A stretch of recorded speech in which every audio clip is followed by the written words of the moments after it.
Pause.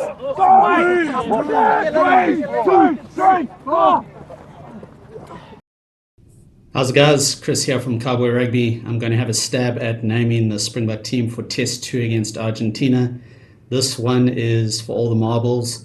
Springboks have to win this to win the Rugby Championship, and so do Argentina. So fantastic to actually get a final. And yeah, the Springboks, after this last weekend, you've really got to hope that they aren't taking Argentina lightly. They sent over a bit of a mixed team and they paid the price for it. So just goes to show Argentina are really stepping up in the rugby world so far this Rugby Championship. They've beaten the All Blacks in New Zealand. They've beaten Australia, absolutely hammered them, record score, and they've beaten the Springboks. So yeah, it's Argentina's to take, it's the Springboks to take. Just going to have to see who wants it more this weekend. I've taken a stab at naming the team. Obviously, Rassie had made 10 changes for the test against Argentina, arresting a lot of frontline players. De Allende, Mbonambi, Cheslin Colby, Peter Steph Toy was left at home. Sia Khaleesi didn't play. Up in the air whether or not he's going to play because of that injury to his nose. He broke his nose, so we're going to have to see what happens there if he's available this weekend. Frans Malherbe was another player who was left home, Sasha Feinberg and Gamazulu, but he's had knee operations, so he's actually going to be out until, I think it's mid-October, November, so hopefully get him back for the November tour, see what happens. And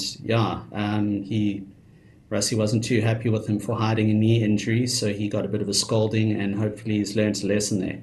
Rather miss one or two games than miss out on quite a few. So without further ado, I'm going to have a crack at naming the team. You should see it up on the side there on your screen. At loose head, I've got Oxenchair. Fantastic game against Argentina. He was all over the place. Definitely my man of the match. He was just doing a little bit of everything. Tackling, scrumming like a machine.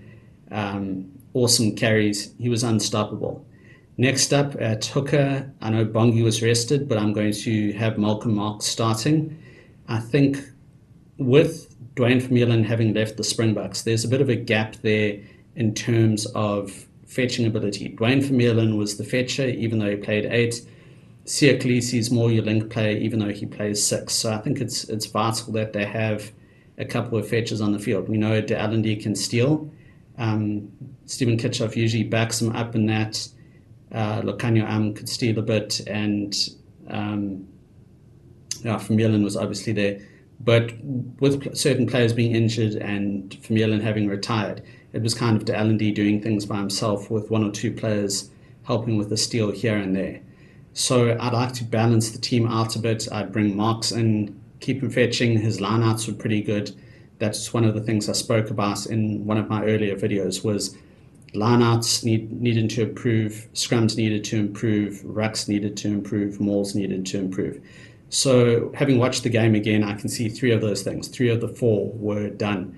Scrums were good. Boks were getting penalties again. They were getting a lot of their lineouts, still 1 or 2 wayward ones, but huge improvement there. Ruck security was a lot better, even though there were a few turnovers. Mauls still need to be worked on a bit. Not as much of a weapon for the Springboks as they used to be. So I think that's going to be a big area of focus for the Boks over the next couple of games, and definitely for this weekend. They've got to get their mauls back. That's always been a weapon for them, and now they're really, at times it looks like they don't know what plan B should be. Not as headless as the Boks used to be back in the day, so they are at least running it and trying different things. A lot of creativity, especially with their first 2 tries. I saw some interesting moves there, which I want to take a closer look at. But yeah, it's good to see Tony Brown's influence and what he's doing with the team. Onto my tight head, Frans Malherbe has got to be in there. He's rested, should be good to go. Fantastic scrummager, the Boks need him. Eben Etzebeth has to start this weekend. Huge impact on the lineouts, really strong carries, and he also brings some leadership. 5 lock, I'm going for Ruan Nokia again. Great work rate, good engine, he did well. 6, I'm bringing Sia Khaleesi back in. So if Sia is available, he's going to be in my team. He's going to be starting and he'll be captain. Peter Steph Toy will come back in. At number 8, though, I'm making a change. I'm putting Aurich Low in to start at 8. I think he had a fantastic impact. He brings a lot of energy, and for me, Jasper Wiese was a little bit quiet. Didn't do quite as much as we used to seeing. Scrum half, Jaden Hendrickse, his box kicking caused the Argentinians a lot of problems, and I think the box will be looking for that again. Number 10, it's going to be a bit controversial, but I've gone for Mani Lebok to start at 10. The reason for that is he's probably the most creative Bok fly half. He's not kicking well for poles, and that's why I'd have Andre Pollard on the bench as an insurance option, rather than go the other way around. Andre can always come on maybe at inside center or as a direct replacement for Mani. Saying that, I think Andre should have stayed on the field in that first test.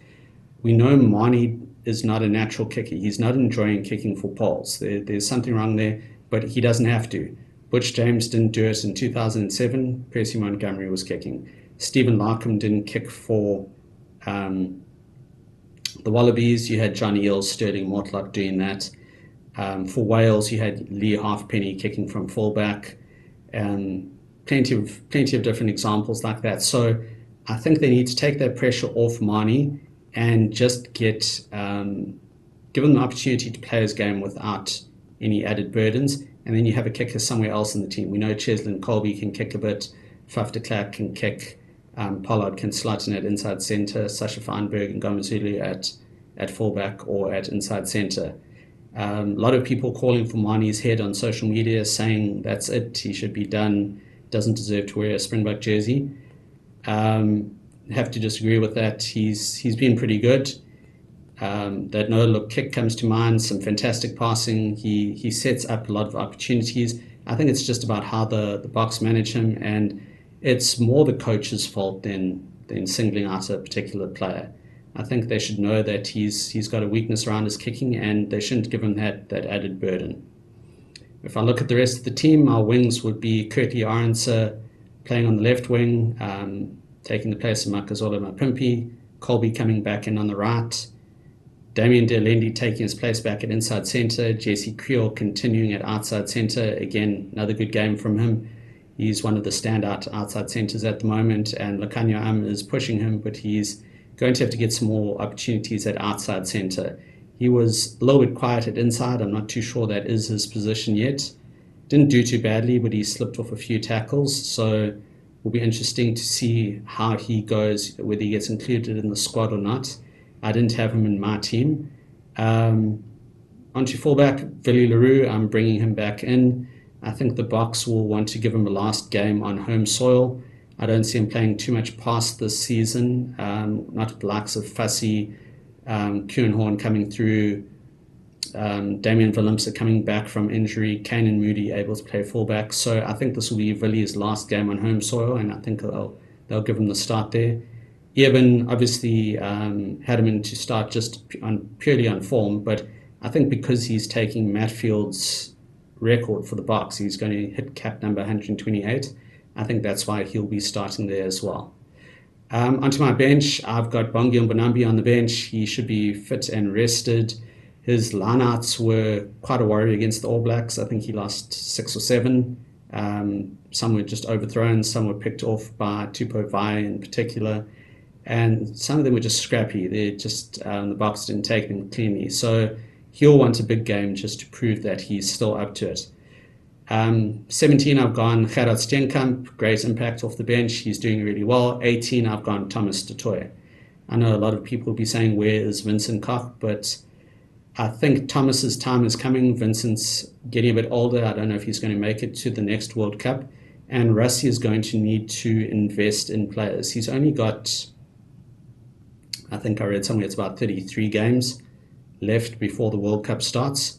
So he's really going to need to give guys caps. Thomas is sitting on, I think it's about 18 caps now, so not a hell of a lot, but get him more consistent game time. Generally Rassie says he wants his guys to have about 30 to 40 caps each by the time they get to a World Cup, and then you get 1 or 2 outliers like a Frans Steyn back in 2007 or Kane and Moody who came through.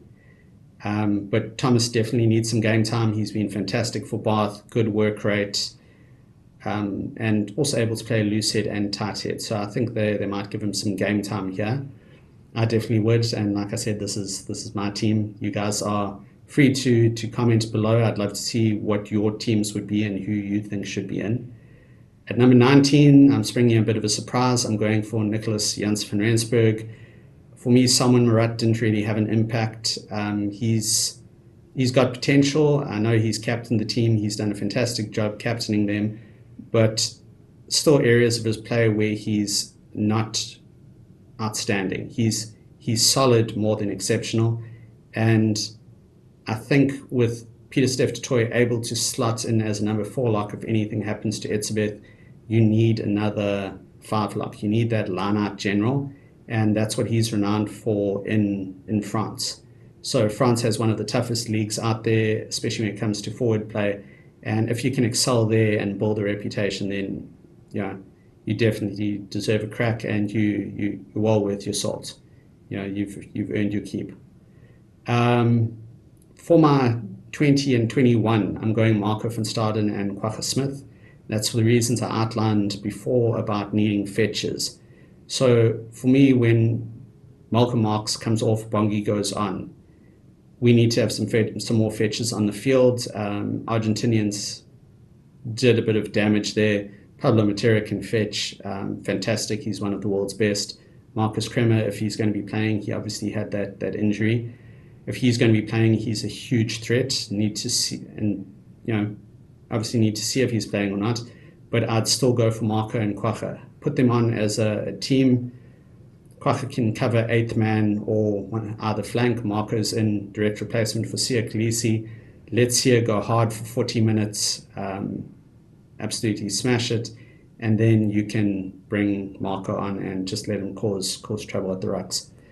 If Sia isn't going to start, I would then start Marco. I think Kwagga's best as an impact player off the bench, especially against tired legs. He carries well, he runs well. And if that happens, if Marco goes up instead of Sia Khaleesi, then I'd bring Jasper Wiese back onto the bench, or actually probably Ben Jason Dixon just to cover lock as well. He's also got a good work rate, and that just allows you to play around a bit with Pieter-Steph there. Looking at the rest of my team, my 2 reserves, I've gone for a 6-2 split here. So my 2 reserves are Kobus Reinach and Handré Pollard. Like I said earlier, Handré is just there as your kicking safety net. So if things don't go well with Mani, although in my team, Jaden Hendrickse would be doing the kicking. He's kicked before for the Boks, and he's kicked before for the Sharks. So Jaden's more of a recognized kicker than Mani Libok is, so he would be doing the kicking. And if need be, Handré can come on directly for Mani and take over the kicking, or he could come on, replace Dallendy and take over. So guys, that is my team. Really hope you enjoyed this video and the discussion. Enjoyed making it. It's always fun to put your team together and see what people think of it. So let me know in the comments, and please do me a favor, hit like and subscribe. Help me grow the channel. Really appreciate the support, guys. And yeah, let's see what happens and what team Rassie picks.